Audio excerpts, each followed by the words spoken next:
Hey guys, welcome back to Delve Stack. Today I'll be showing you how to send email to multiple recipients individually Gmail.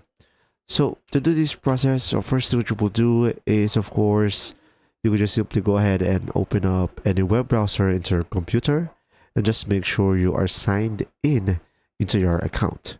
And here on the google.com, you can just simply go for the Gmail over here on the top right corner. Now, from here, in order for you to do this process, you can just simply go ahead and go for the compose. So guys, to send an email on each person individually without grouping them, the key feature of the Gmail is you can just simply go for the add BCC recipients.